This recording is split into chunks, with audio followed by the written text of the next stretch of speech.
કેમ છો દોસ્તો, સ્ટોરી સાંભળવા આવ્યા છો? ચાલો અવનવી સ્ટોરીની શરૂઆત કરી।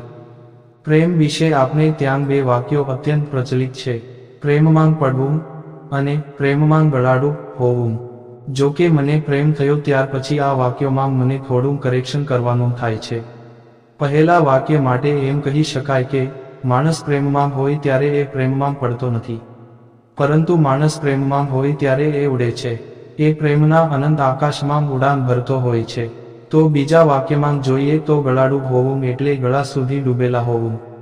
પરંતુ મારા અનુભવ પછી હું કહું છું કે પ્રેમમાં હોય ત્યારે માણસ ગળાડું નથી હોતો, પરંતુ એ તરતો હોય છે, એ અત્યંત હળવાશ અનુભવતો હોય છે। હું દૃઢપણે માનું છું કે બીજા કોઈની મરજી કે સૂચનથી ખૂંટે બંધાઈ જવા કરતાં માણસે જીવનમાં એકવાર પ્રેમ કરવો જોઈએ, પોતાની મરજી મુજબના પોતાને ગમતા પાત્ર સાથે જીવન ગુજારવું જોઈએ, ખરા અર્થમાં સાહચર્ય માનવું જોઈએ। અને સાહચર્યને લગ્ન સાથે કોઈ લેવા દેવા નથી। અહીં હું લગ્ન પ્રથાનો વિરોધ નથી કરતી કે લગ્નને હું અવગણતી પણ નથી, પરંતુ હું એટલું જરૂર માનું છું કે એક સ્ત્રી અને પુરુષને એકબીજાને પ્રેમ કરવા માટે કે એકબીજાની સાથે રહેવા માટે લગ્ન નામના સોશિયલ સર્ટિફિકેટની કે સામાજિક સ્વીકૃતિની કોઈ જરૂર નથી હોતી।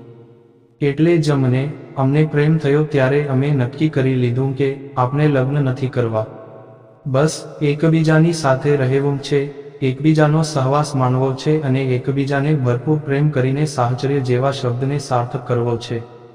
હવે આવીએ અમારી લવ સ્ટોરી પર। અમે બંને બેંગલુરુની એક મલ્ટીનેશનલમાં નોકરી કરીએ છીએ। નોકરી માટે હું વડોદરાથી બેંગલુરુ પહોંચેલી અને ટી રમણ તામિલનાડુથી ત્યાં આવેલો। જો કે નોકરી અને ઉંમરની બાબતે હું એના કરતાં 2 વર્ષ આગળ કહેવાઉં। ઓફિસમાં એ જુનિયર તરીકે આવેલો અને મારે ભાગે એને ટ્રેનિંગ આપવાનું આવેલું। એની નોકરી શરૂ થયેલી ત્યારે શરૂઆતના સમયમાં તો અમારી વચ્ચે મૈડમજી અને રમણજી જ ચાલેલું। ટ્રેનિંગના ભાગરૂપે લગભગ 1 મહિનો અમે સાથે રહેલા।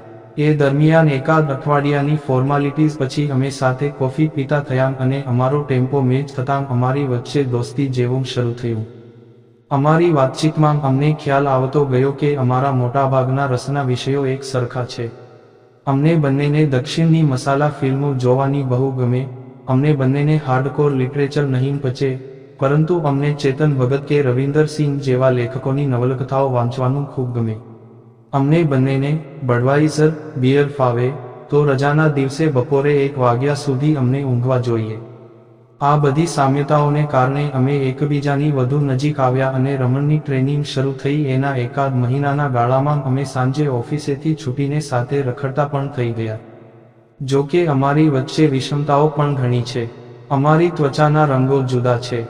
હું ઘણી ફેર છું તો એ ઘણો શ્યામ છે, હું થોડી લાંબી છું તો એ થોડો ઠીંગણો છે, મને તીખું ભાવે છે તો એને તીખું જરાય નથી ભાવતું, હું પાણીપુરીની આશિક છું તો એને સ્વાભાવિક જ ઇડલી પ્રત્યે સોફ્ટ કોર્નર છે। પણ અમે અમારી વિષમતાઓ એન્જોય કરીએ છીએ। ઓફિસથી છૂટીને જ્યારે અમે બેંગલુરુના જેપી નગરમાં લટાર મારીએ ત્યારે એ ક્યારેક પાણીપુરી ટ્રાય કરી લે છે, તો ક્યારેક સવારે ઓફિસ કેન્ટીનમાં નાસ્તામાં અમે ઇડલી સાંબર ઝાપટીએ। અમારી વચ્ચે બીજી અને સૌથી મોટી સામ્યતા એ હતી કે અમને બંનેને અત્યંત લિમિટેડ સોશિયલ સર્કલ હતું, અને જે વર્તુળ હતું એમાં પણ અમને બહુ રસ ન હતો। બીજી બાજુ બેંગલુરુમાં અમને બંનેને ઝાઝા મિત્રો ન હતા અને અમને એકબીજા સાથે ફાવવા માંડ્યું હતું, એટલે અમે એકબીજાની સાથે બને એટલો વધુ સમય પસાર કરતા। ઓફિસ ટાઈમમાં અમે સિનિયર જુનિયર હોઈએ, તો એ સિવાયના સમયમાં અમે એકબીજાના મિત્રો તરીકે સાથે રહીએ। અહીં એક સ્પષ્ટતા કરી લઉં કે 1 વર્ષ સુધી આમને આમ ચાલ્યું તોય અમને બંનેને એ વાતની ગંધ નહોતી આવી કે અમારી વચ્ચે જે બોન્ડિંગ અથવા અટેચમેન્ટ છે એને પ્રેમ, લવ, ઇશ્ક કે મહોબત કહેવાય છે। અમને તો એમ જ કે આ તો દોસ્તી જ છે વળી, પ્રેમ કંઈ આપણને થોડું થાય। અમે તો બસ એકબીજાની સાથે રહેતા, હરતા ફરતા, ખાતા પીતા અને અજાણ્યા શહેરમાં મજેથી રહેતા। વળી ફ્લર્ટિંગ પણ અમારા સ્વભાવમાં નહીં, એટલે જ્યારે પણ મળીએ કે સાથે હોઈએ ત્યારે હાઉ કેરિંગ કે યુ આર સો સ્વીટ જેવા પોલા શબ્દોની ક્યારેય આપ-લે પણ નહીં કરીએ। પણ મોકાણ ત્યારે પડી જ્યારે હું 1 વર્ષના ગાળા બાદ ઉત્તરાયણ માટે વડોદરા આવી। ઘરે રહેવું છે અને આરામ કરવો છે એમ નક્કી કરીને 15 દિવસની રજા લઈને મેં તો વડોદરાની ફ્લાઇટ પકડી અને તહેવારનો દિવસ મજેથી ઉજવ્યો. પરંતુ ઉત્તરાયણ પતી કે તરત મને બેચેની થવા માંડી. હું મારા ઘરે મારા મમ્મી પપ્પાની સાથે હતી, છતાં મને રહી રહીને બેંગલુરુ સાંભળી રહ્યું હતું. અહીં કશું ગમતું ન હતું અને સતત રમણને મેસેજ કરવાનું કે એની સાથે વાત કરવાનું મન થતું હતું. ઓફિસ ટાઈમમાં હું એને વોટ્સએપ પર મેસેજ કરું અને તે એનો TTYL માં જવાબ વાળે તો એનો જવાબ વાંચીને મને એના પર ઓર ગુસ્સો ચડે. જોકે સામેની તરફ સાંજ પડ્યે ઓફિસમાંથી છૂટે એટલે રમણ પણ સૌથી પહેલા મને મેસેજ કરે અથવા સાંજે અમે જ્યાં કોફી પીતા એ કાફેનો એક ફોટોગ્રાફ્સ મોકલે જેમાં એની સામેની ખુરશી ખાલી હોય અને એ 2 કપ કોફી લઈને બેઠો હોય. પછી તો લગભગ અડધી રાત સુધી અમે ચેટ કરીએ અને બને એટલો સમય સાથે વિતાવવાનો પ્રયત્ન કરીએ. એ ગાળામાં અમને એ બાબત સમજાઈ ગયેલી કે અમને બંનેને એકબીજાની આદત પડી ગઈ છે અને અમે બંને એકબીજાના પ્રેમમાં ઉડવા માંડ્યા છીએ.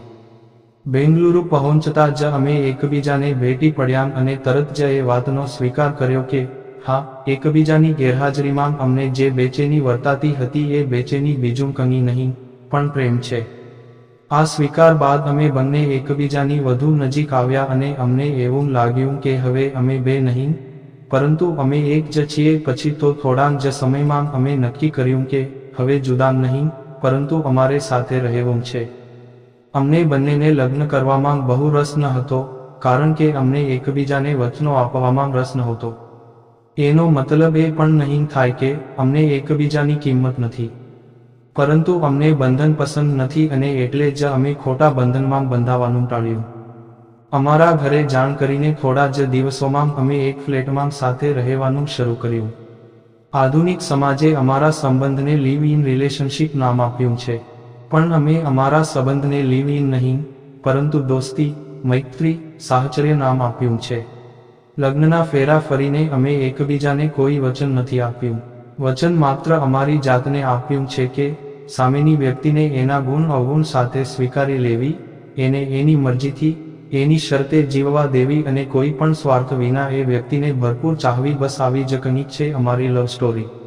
અમારી વચ્ચે માત્ર ને માત્ર પ્રેમ જ છે, બીજું કંઈ જ નહીં. સ્ટોરી મજા આવી જ સ્ટોરી સાંભળવા માટે ચેનલને સબસ્ક્રાઇબ અને વિડીયોને લાઇક કરજો મિત્રો. ધન્યવાદ.